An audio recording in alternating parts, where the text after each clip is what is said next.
दम नाल दम भरांगी राज आवे, दम नाल दम भरांगी राज आवे, जिवें कवेंगा करांगी राज आवे, जिवें कवेंगा करांगी राज आवे।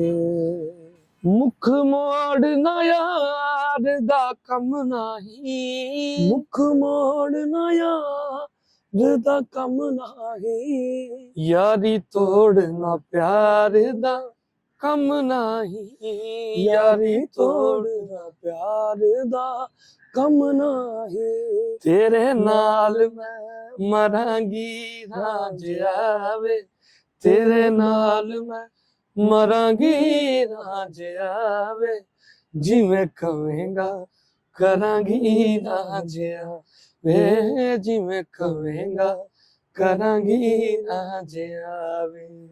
Assalamualaikum everybody and welcome to Mindful and MM Talks, and on this very beautiful day we are joined by the talented Zain and Zohaib.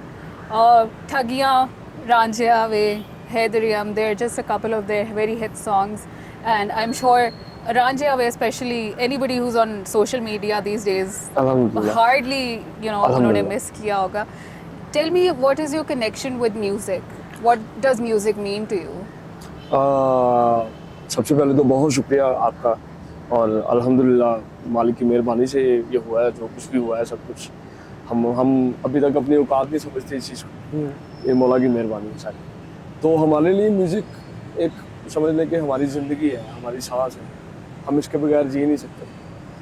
जब तक म्यूज़िक ना कर लें, जब तक म्यूज़िक में सफ़र ना कर लें, अभी तो ऐसा सीन चल रहा है कि अल्हम्दुलिल्लाह हम तकरीबन 6-7 माह से सफ़र में ही हैं, और वो म्यूज़िक की वजह से। तो अभी हमारी नींद भी गाड़ी में पूरी हो रही होती है, हमारा म्यूज़िक में गाड़ी भी आई थिंक वो एक जर्नी का प्रोसेस ही है, it comes with it.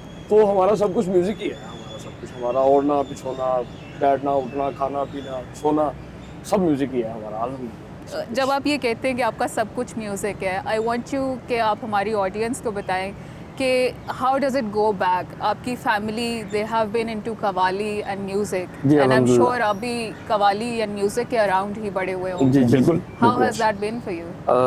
It's been like for 100 years हमारी जो फैमिली है, हमारे फोर फादर्स हैं, वो कवाली में अपना खिदमत सर अंजाम दे रहे, और जैसा कि हमारे जानते हैं बाकी सभी लोग, दादाजी जो थे हमारे, वो उस्ताद नुसरत अली खान साहब के साथ सेकंड हारमोनियम पे थे, और सारी ज़िंदगी उनके साथ ही उन्होंने प्ले किया।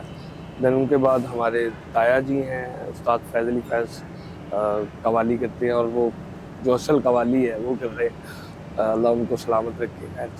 और उनके बाद हम, अल्लाह ने हमें ये मौका दिया कि हम उस लेगेसी को लेके चलें कवाली की।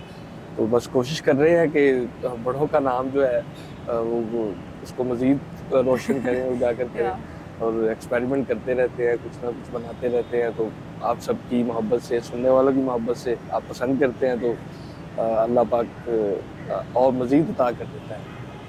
आमीन। एंड आई एम श्योर आप उनका नेम बड़े अच्छे से कैरी फॉरवर्ड कर रहे हैं। Thank you. आपकी क्या फीलिंग है टुवर्ड्स कवाली? आपने ये जॉनरा पिक करने की क्या वजह थी?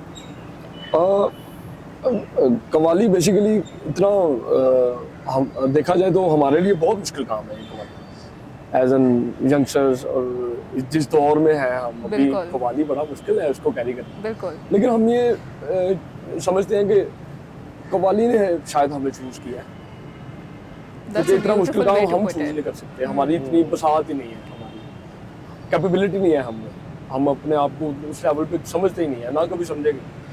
लेकिन ये अल्लाह पाक की मेहरबानी, मौला की खैरात है कि कवाली जो है वो खुद ही अपना शायद उन्होंने बनाते बनाते हम तक पहुंच गई है। And if I'm not wrong, आप लोग, you're the youngest qawwali band in South Asia. अल्हम्दुलिल्लाह। I think so, शायद। अल्हम्दुलिल्लाह। जी, so that's what it said about you कि आप लोग, मतलब you माशाल्लाह have earned such a big name for yourselves, ना सिर्फ पाकिस्तान में but across the South Asia. अल्हम्दुलिल्लाह। पूरी दुनिया में हर जगह पे बहुत प्यार मिलता है, सच्ची बात। कोई ऐसा आपका redefining moment in your career, what do you feel like that was? I think जब फर्स्ट हमने टूर किया यूके का, और यूके की आवाम हम पूरी अल्हम्दुलिल्लाह पूरी दुनिया में परफॉर्म कर चुके हैं, लेकिन यूके अपना, हर जगह एक अपना होता है चार्म, अपनी ऑडियंस होती है, लेकिन यूके में आई थिंक हमारा पहला शो था अलेक्जेंड्रा पैलेस में। So the first time we heard like हम एक थिएटर में परफॉर्म कर रहे थे। तो फर्स्ट ऑफ ऑल तो हमें ये पता नहीं कोई आया भी है कि नहीं सुनने। तो हम अपने मैनेजर से यही कन्वर्सेशन कर रहे थे, यार क्या सीन है, ये है बताओ। तो वो भी ना आगे से कह रहा नहीं आप जाके ना देख लीजिए। सो हम बैक स्टेज आए तो जो वहाँ के होस्ट थी उन्होंने जब दादाजी का नाम लिया और आगे से जो रिस्पॉन्स आया वहाँ का, वो आज तक नहीं भूलता हमें। तो वो जो पहली जो हमने क्लैप सुनी ना दादाजी के नाम की, और वो जो एक ज़िंदगी का मकसद था कि उन्होंने हम पे हमारे साथ इतनी मेहनत की, उन्होंने हमें इतना बड़ा किया और सिखाया ये फ़न। तो कहीं ना कहीं ये लगा कि वो आज खुश हो रहे होंगे वहाँ पे अल्लाह I'm पाक के sure, पास I'm बैठ के। sure, तो definitely. वो एक मोमेंट है हमारे लिए कि वो सारी ज़िंदगी इंशाल्लाह याद रहेगी। डेफिनेटली। एंड जैसे आपने कहा कि इस स्पेशली इस एज में कवाली चूज़ करना टू मेक इट रेलेवेंट, आपका क्या थॉट रहा है? How has the youth taken it? Specially आपका तरह का music, I feel like it's a very nice blend of modern Yeah. And qawwali tradition music. बिल्कुल। तो कैसा रिस्पॉन्स आपको लगे? और उसकी उसकी काफ़ी वजूहात है। उसकी सबसे पहले तो उसकी जो सबसे बड़ी वजह है वो है हमारी अम्मी। अच्छा, दैट्स स्वीट। क्योंकि अम्मी ने हमें स्टडी करवाई प्रॉपर्ली, स्ट्रिक्टली, कि जो मर्जी काम करो। क्योंकि ये जितने भी हमारे म्यूजिशियन हजरात हैं वो सुन रहे होंगे, अगर तो सुनेंगे तो उन्हें पता होगा कि म्यूजिक जो है वो अपने साथ कोई चीज़ बर्दाश्त नहीं करता। तो पढ़ाई बड़ी मुश्किल होती है म्यूजिक के साथ, स्टडी बहुत मुश्किल उसको कैरी करना, डिमांडिंग है। बहुत मुश्किल। अच्छा। तो ये डिमांड है म्यूजिक की कि उसके साथ ना कुछ चीज़ आप कंटिन्यू नहीं कर सकते आप, ठीक है। नहीं तो म्यूजिक आपको छोड़ के चलाएगा। ओके। क्योंकि आपका ध्यान जो है वो फोकस डाइवर्ट हो जाएगा। तो आप दो जगहों पे एक नहीं काम कर सकते। म्यूजिक प्रॉपर एक जॉब है और उस 24/7 की जॉब है, तो आप नहीं ध्यान हटा सकते। अम्मी ने ये किया कि अम्मी ने कहा पहले स्टडी करो, उसके बाद आप जो है जो मर्जी करो, अपनी कवाली करो, सब जो आपका दिल करता है करो, लेकिन स्टडी बहुत जरूरी। अच्छा, जब हम स्टडी करने गए कॉलेज वगैरह यूनिवर्सिटी वगैरह में गए, तो वहाँ से बड़ा एक्सपीरियंस हुआ कि यूथ को चाहिए क्या, हम अपनी कवाली में क्या इनोवेशंस लेके आ सकते हैं, क्या क्या कर तो नहीं कुछ सकते हम, क्योंकि कवाली तो कवाली ही रहेगी, हमेशा कवाली ही रहती है। सही। लेकिन उसमें कुछ ऐसा कोई कि उसको नए तरीके से कैसे हम यूथ को अट्रैक्ट कर सकते हैं उसके जरिए, तो वो बहुत चीज़ हेल्पफुल रही हमारे लिए चीज़। फिर वहाँ से बड़ा कुछ सीखा। तकरीबन 2004 से हम शुरू हुए हैं, हाँ, और 2019 में जाके हमें ब्रेक मिला हैड्रीम के जरिए। माशाल्लाह। तो वो जितना भी पिछला एक्सपीरियंस था ना वो सारा एनालिसिस था हैड्रीम में, जितना भी था वो सारा हैड्रीम में भी। फिर वो बताया अल्लाह पाक की मेहरबानी से ही हुआ सब कुछ, कि कवाली की जिद्दत, कवाली में वेस्टर्न इंस्ट्रूमेंट्स भी हम किस तरीके से यूज़ कर सकते हैं। हो तो चुका था पहले भी, उस्ताद यूसुफ अली हाँ साहब ने कर दिया था सब कुछ, लेकिन उसी को ही आगे कंटिन्यू करना था। बस अल्लाह की मेहरबानी उन्होंने हमसे करवा दिया। नो, और हमने अक्सर यही सुना है कि कवाली के लिए ट्रेन करना काफ़ी वो होता है, like it's a difficult thing, जी, एंड जी, आपको बिल्कुल। लाइक काफ़ी अच्छी कड़ी उसकी ट्रेनिंग से गुजरना बहुत पड़ता है। ज़्यादा, बहुत ज़्यादा। कोई ऐसी आप हमारे साथ शेयर करें, कोई ऐसा मोमेंट, कोई ऐसी हार्ड ट्रेनिंग जिसके थ्रू आपको भी गुजरना पड़ा टू गेट हियर? बहुत, क्योंकि कवाली जो है, और कवाली में भी बहुत सी शक्लें हैं कवाली।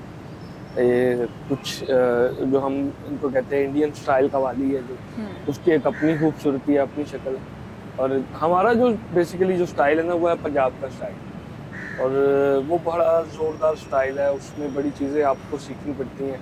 तो जैसा कि अल्हम्दुलिल्लाह हमें ये खुशकिस्मती थी कि दादाजी थे हमारे, और उन्होंने फिर सबसे पहले क्लासिकल मौसीकी की हमें तालीम देना शुरू की, राग्स की, फिर ताल की।